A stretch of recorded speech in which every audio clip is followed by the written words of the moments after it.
Subscribe کریں فلاح دارین کو، ساتھ ہی ساتھ بیل بٹن کو دبا دیں تاکہ ہماری اپلوڈ کی ہوئی دینی ویڈیو کی جانکاری آپ تک پہنچے۔ الحمدللہ وکفی وسلام علی عبادہ الذین اصطفی، اما بعد، فعن ابن عمر رضی اللہ تعالی عنہما قال قال رسول اللہ صلی اللہ علیہ وسلم من زار قبری وجبت له شفاعتی،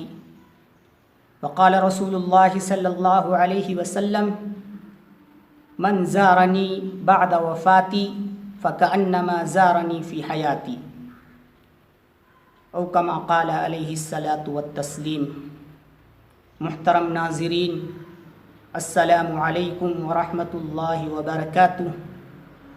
آج میں آپ حضرات کے سامنے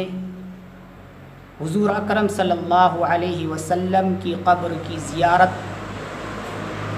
اور اس کی فضیلت و اہمیت کا تذکرہ کروں گا۔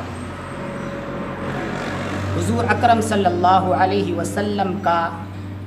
بے پایاں انعام و احسان اس امت پر دنیا میں بھی ہے اور برزخ میں بھی اور آخرت میں بھی ہے۔ امت محمدیہ کی ہر افراد کو آپ صلی اللہ علیہ وسلم سے بے حد محبت ہونی چاہیے۔ آپ کی محبت کے بغیر مومن کامل نہیں بن سکتا۔ چنانچہ آپ صلی اللہ علیہ وسلم نے فرمایا، حضرت ابو ہریرہ رضی اللہ تعالیٰ عنہ کی روایت ہے کہ والذی نفسی بیدہ لا یؤمن احدکم حتی اکون احب الیہ من والدہ وولدہ والناس اجمعین۔ اللہ کے حبیب صلی اللہ علیہ وسلم اللہ رب العزت کی قسم کھا کر فرماتے ہیں، الذی نفسی،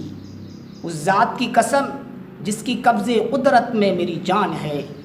لا یؤمن احدکم حتی اکون احب الیہ، تم میں سے کوئی اس وقت تک مومن کامل نہیں بن سکتا، پکا سچا ایمان والا نہیں کہلا سکتا، جب تک کہ تمہارے نزدیک تمہارے ماں باپ، تمہاری اولاد اور تمام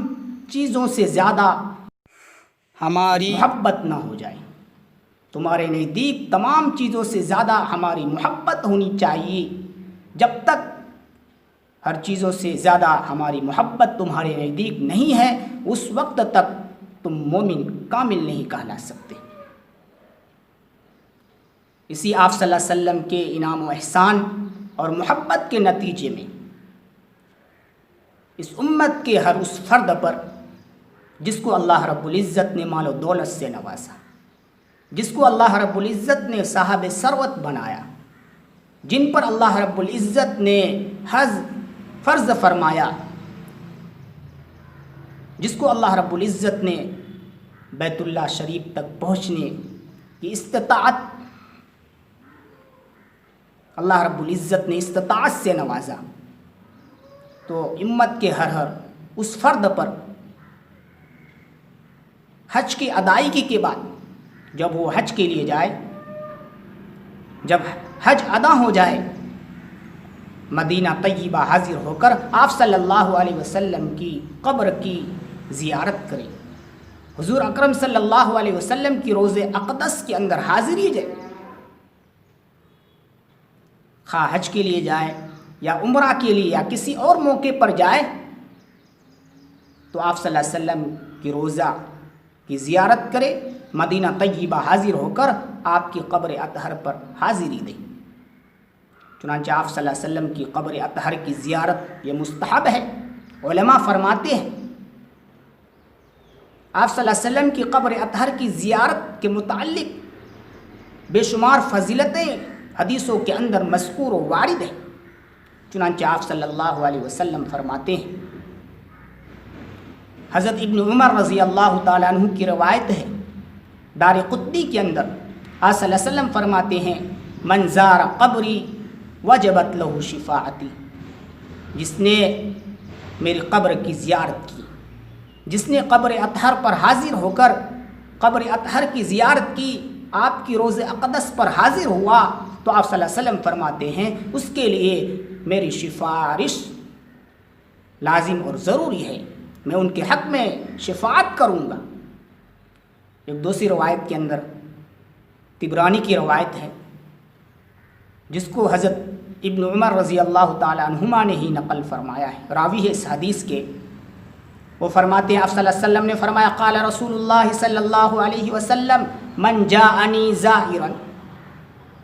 جس نے میرے قبر اطہر کے پاس زیارت کی غرض سے آیا، لا یہمہ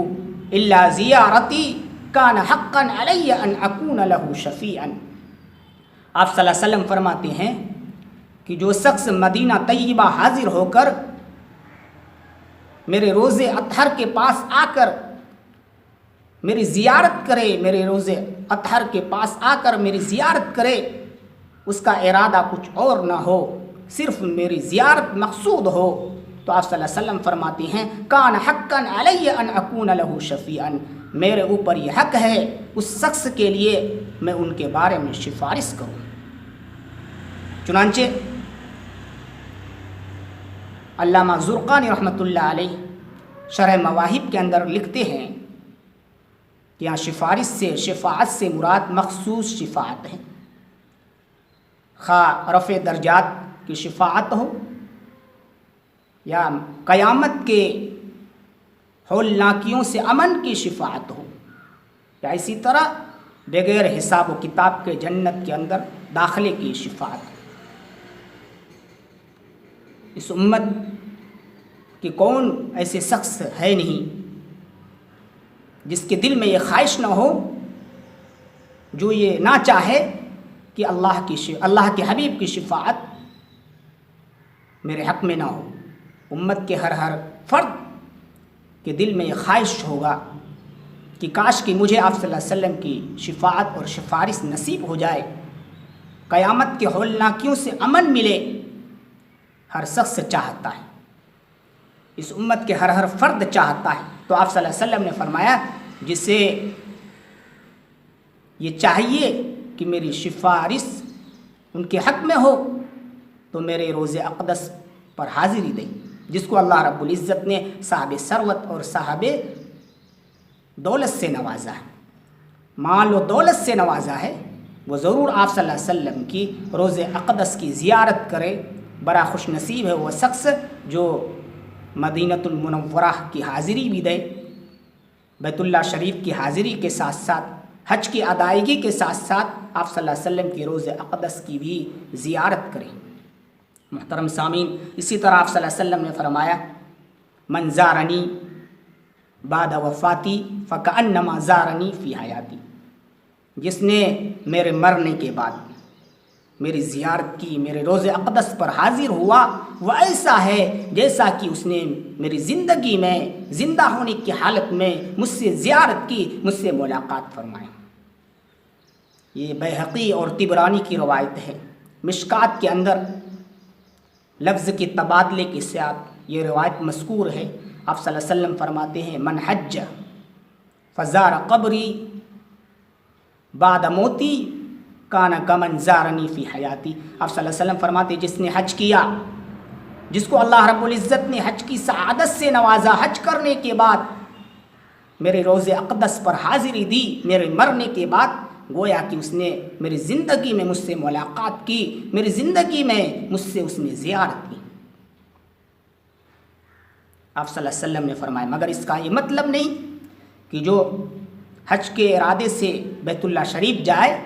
مدینہ طیبہ حاضر ہو کر آپ کی روز اقدس پر حاضری دے، روز اقدس کی زیارت کرے، اس کا یہ مطلب نہیں کہ وہ صحابہ بن جاتا ہے، بلکہ مطلب یہ ہے کہ تمام انبیاء علیہ الصلاۃ والسلام مرنے کے بعد ان کی روح جب منتقل ہوتی ہے اس دار الفنا سے دار البقا کی طرف، اللہ تعالیٰ انہیں ایک زندگی مرحمت فرماتے ہیں۔ تمام انبیاء علیہ الصلاۃ والسلام زندہ ہوتے ہیں۔ اس اعتبار سے آپ صلی اللہ علیہ وسلم نے فرمایا کہ جس نے میرے مرنے کے بعد میری روز اقدس کی زیارت کی، اس نے میری زندگی میں زیارت کی، مگر وہ صحابہ نہیں ہوتا۔ محترم سامعین، اس کے علاوہ اس کے برخلاف آپ صلی اللہ علیہ وسلم نے فرمایا جس کو اللہ رب العزت نے حج کی سعادت سے نوازا، حج فرض فرمایا، بیت اللہ شریف تک وہ آ کر حج کے ارکان و افعال کو ادا کرنے کے بعد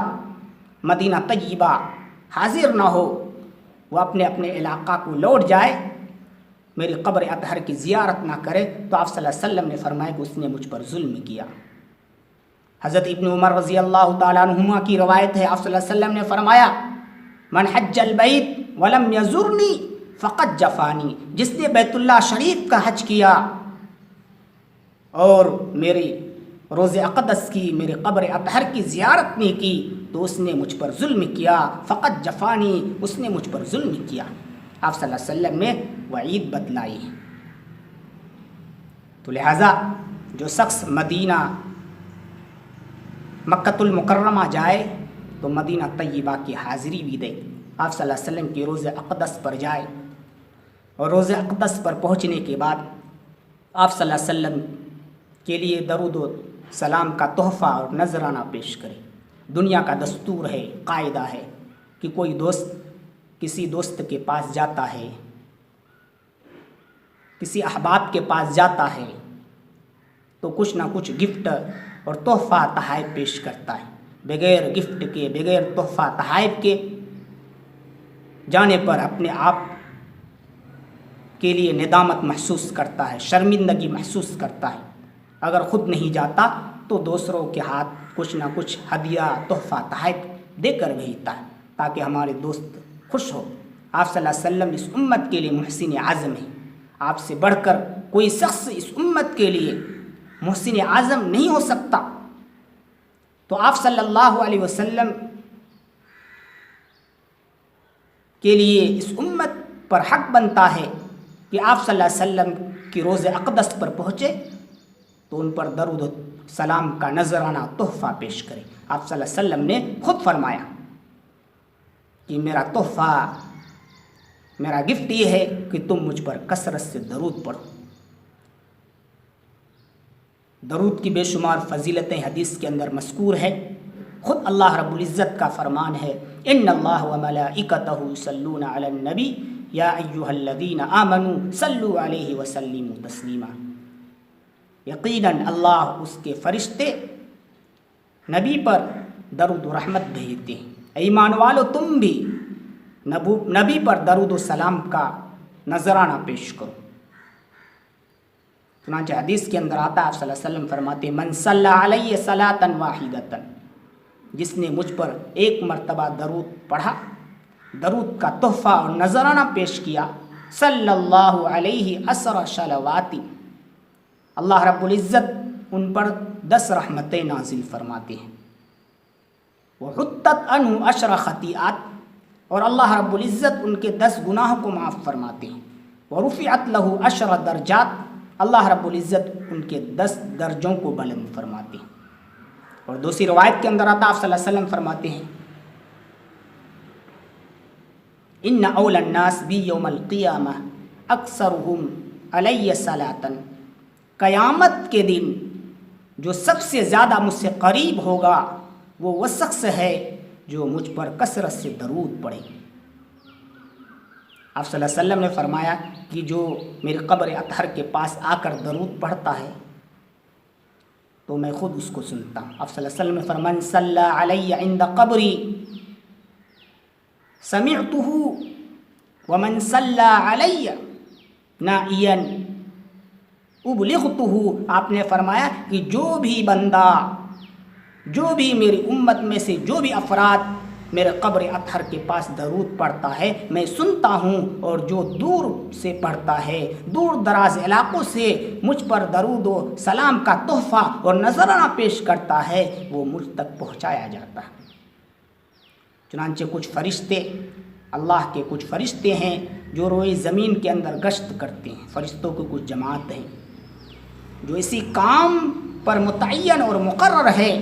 کہ جو بھی آپ صلی اللہ علیہ وسلم پر درود و سلام کا نذرانہ پیش کرے وہ آپ تک پہنچاتے ہیں۔ ایک روایت کے اندر آتا ہے کہ ایک فرشتے آپ کی قبر اطہر پر مقرر ہے، اللہ رب العزت نے انہیں تمام مخلوقات کی نام یاد کرنے کی صلاحیت دی ہے، چنانچہ جو بھی بندہ، جو بھی امت کے افراد آپ تک درود و سلام کا نذرانہ پیش کرتے ہیں آپ پر، وہ ان کا نام، ان کے باپ دادے کا نام لے کر آپ تک پہنچاتے ہیں۔